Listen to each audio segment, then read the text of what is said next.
Salut tout le monde. Aujourd'hui on est le jeudi 14 décembre à Santa Monica et il est bientôt 4h, 16h et ce sera l'entrée 22. Voilà, j'espère que vous allez bien. Et aujourd'hui, en me baladant, je prenais mon café et je repensais à des réflexions qui me trottent depuis un moment sur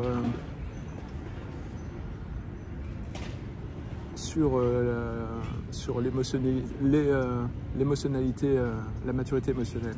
Et j'ai remarqué que même avec les gens les plus proches, on avait des grandes difficultés à communiquer ses sentiments, à dire à un ami qu'on l'aime, parce que je sais pas, peut-être qu'on n'a pas envie d'apparaître vulnérable, ou de simplement serrer dans les bras quelqu'un qui nous est cher, ami ou une compagne. Je dis pas que tout le monde est comme ça, mais j'ai remarqué que beaucoup de gens étaient comme ça, moi y compris. Il y a une forme de gêne.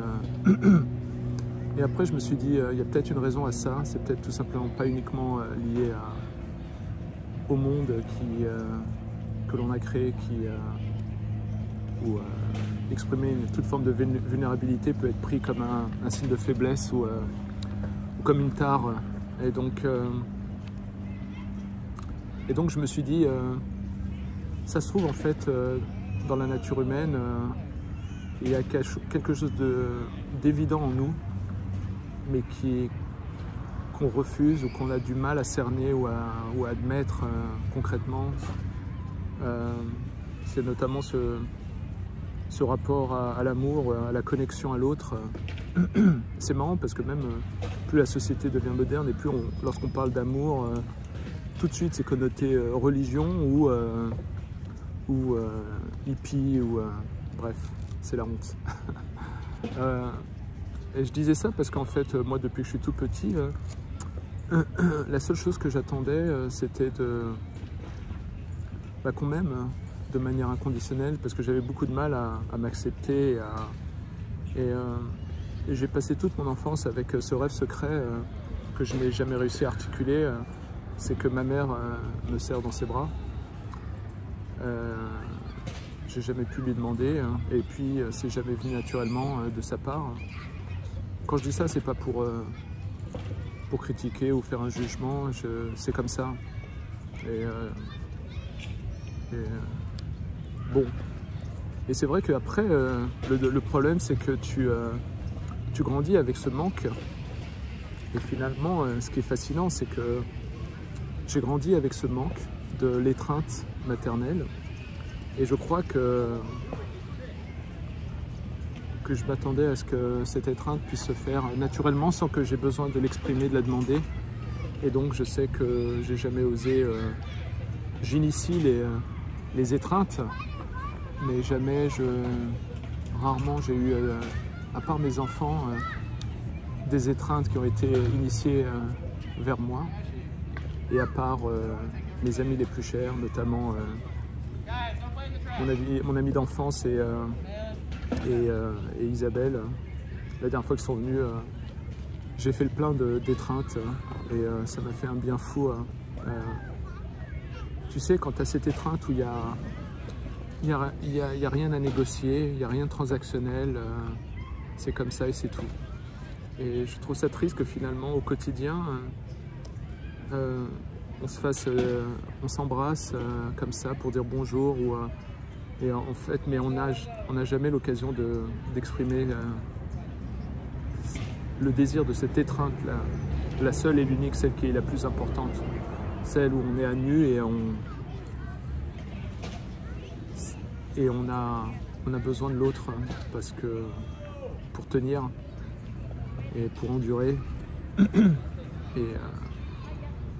et se dire qu'on n'est pas seul.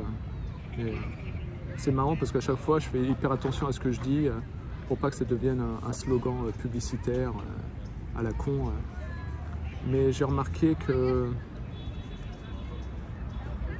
ce qui m'a causé beaucoup de souffrance, c'est justement d'avoir cette frustration de l'étreinte maternelle que je n'ai, ou en tout cas je crois n'avoir jamais reçue.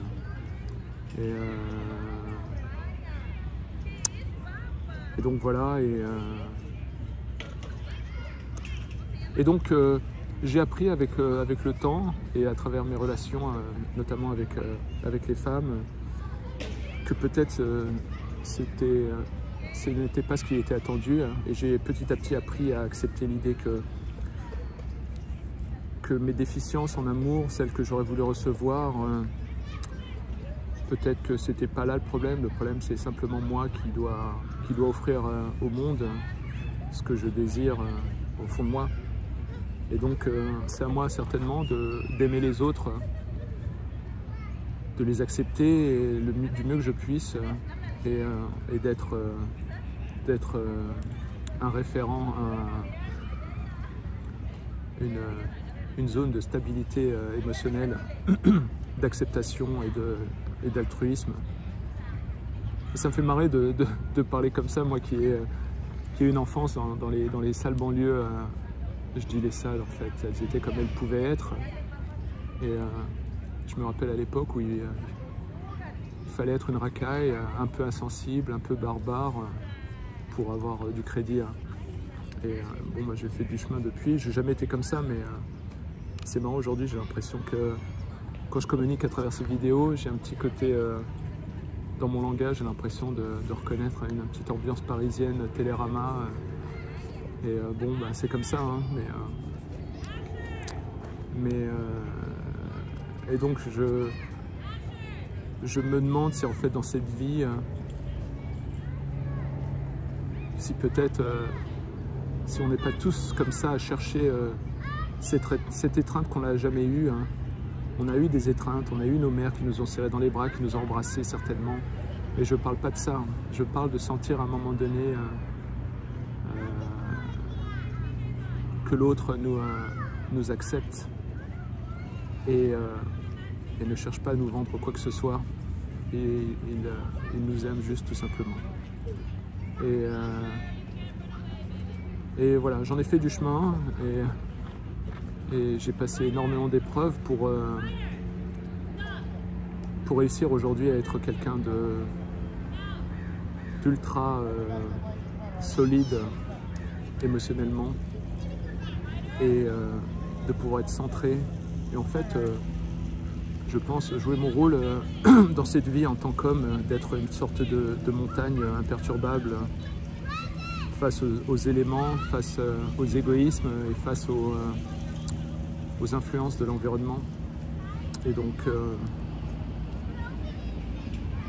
et je suis un peu ému à chaque fois de partager, et surtout par cette chaîne, parce que je suis un peu confus de me dire, est-ce que c'est une chaîne pour moi, est-ce que c'est mon journal intime, ou est-ce que j'essaye de propager quelque chose? J'en sais rien. Donc, et donc voilà, et il n'y a qu'uniquement récemment, ces dernières années, que je commence à voir un petit peu le fruit de mes efforts et de mes errements. J'allais dire égarements, mais il y en a eu aussi. Et je me rends compte qu'en fait, que jusqu'à 40 ans, j'ai l'impression que nos vies, c'est de la recherche et développement, et qu'on commence à vivre après avoir accumulé un certain nombre d'expériences heureuses et malheureuses, afin de pouvoir savoir qui on a été depuis toujours, hein, et donc comment rendre congruent notre personne. Et ça me fait penser, quand j'étais ado, fin d'adolescence, à 20 ans, 21 ans, je voulais bosser avec les plus grands studios américains, ILM, Digital Domain. Je voulais être le plus grand artiste 3D du cinéma. Et aujourd'hui, ça me fait rire parce que j'ai travaillé plusieurs fois pour cette boîte. J'ai refusé ILM parce qu'ils ne payaient pas assez. Et finalement, c'est pas du tout aujourd'hui. Ce qui m'intéresse, c'est d'être avec les gens que j'aime, mes amis, mes enfants, mes neveux, les enfants de mes amis, et d'être assis sur un caillou et de regarder dans la même direction. Bref, je suis émerveillé aujourd'hui par l'incroyable richesse de cette vie. C'est un truc de fou. Quand tu commences à passer, à sortir un petit peu du village des poules, où tu fais comme tout le monde, à essayer de vivre, de survivre, de payer des factures, en espérant que tu vas pouvoir financer des vacances. Bref, aujourd'hui, j'ose pas le dire pour pas foutre la poisse, mais j'ai l'impression que c'est la première fois, je crois, que je suis heureux.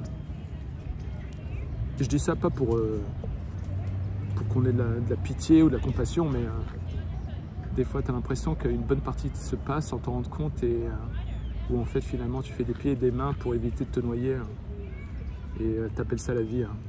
Et donc il m'aura fallu que je quitte la France pour me confronter à une autre culture, à d'autres choses, et à secouer un petit peu le cocotier de ma vie, afin de débroussailler, de revoir, de comprendre.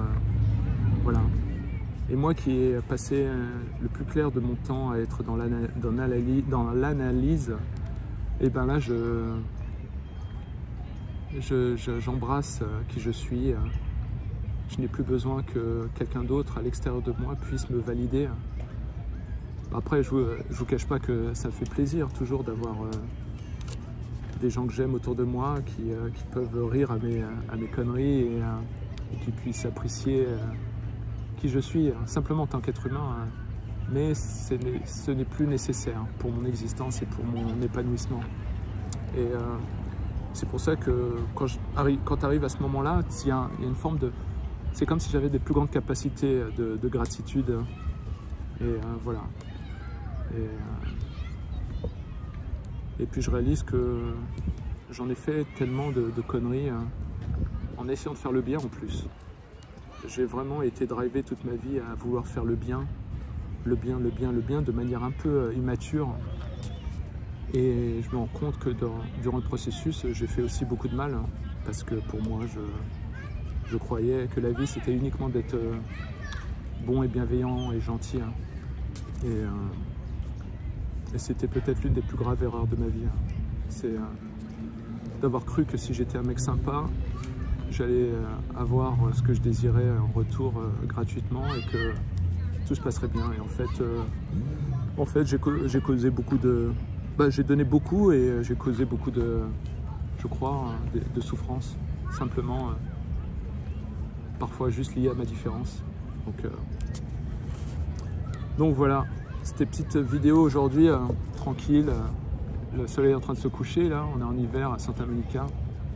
Et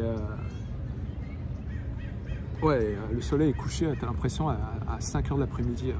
Donc voilà, il fait bon toujours, et voilà, je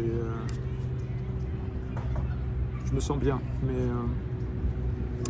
j'ai toujours mon cœur quelque part dans le Maine. Le Maine me manque, ses lacs, ses arbres, la Nouvelle-Angleterre en général. Et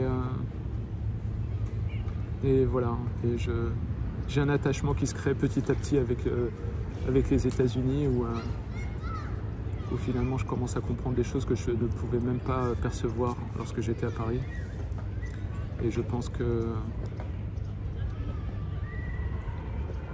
c'est un pays extraordinaire, et qui est totalement différent de nos codes français. Je crois qu'il y a, je dirais, beaucoup plus de différences entre les États-Unis, la culture américaine et la culture française, qu'il y en a entre la France et la Tunisie. Et en fait, finalement, moi qui ai l'impression de m'être jamais senti ni tunisien ni français, là j'arrive aux États-Unis et je me dis bon bah peut-être que je suis condamné à être un voyageur pour la vie. Mais un jour je ferai une vidéo spécialement par rapport aux États-Unis, la culture, ce que j'ai découvert, c'est de la folie. C'est un truc, je pense que les mainstream médias en France ou ailleurs ne peuvent pas communiquer clairement. Et j'avoue que j'ai été méga surpris. Et voilà, donc c'est intéressant qu'on vit nos vies et qu'on se dit est-ce que j'ai fait la bonne décision, tout ça, ou qu'on a l'impression de se dire oh là là, j'ai raté ma vie, ou j'ai eu ce divorce, ces souvenirs, et on croit qu'en fait on a raté comparé aux autres. Et aujourd'hui, je réalise qu'en fait, toutes les vies sont parfaites, pas celles nécessairement celles où il y a des horreurs qui t'arrivent. Et même ça, je m'interroge. Mais tant que t'es pas mort, tu connais pas la fin du film. Et ça se trouve, toutes les horreurs que tu as vécues avant, ça faisait partie du programme. Tel un alchimiste qui se dit tiens, alors pour Athème, afin de le constituer, on va faire des dosages entre souffrance, traumatisme, horreur de la vie. Et donc voilà, je pense que je soupçonne grandement, je peux pas en être sûr, que si on regarde bien, je pense que nos vies sont parfaites. Sauf que quand on est au milieu, on se dit c'est la merde, c'est la fin du monde, on va jamais y arriver, et qu'on est de la loose. Et voilà. Donc merci en tout cas pour ceux qui prennent le temps de regarder. J'espère que je ne vous fais pas perdre votre temps. Et en ce moment, je suis en train de relire Samarcande. Énorme comme bouquin. Ça me redonne un peu de fierté vis-à-vis de l'histoire de l'islam, de la culture musulmane. Et voilà. Bon ben, je vous dis à demain, j'espère. Allez, force et honneur, salut!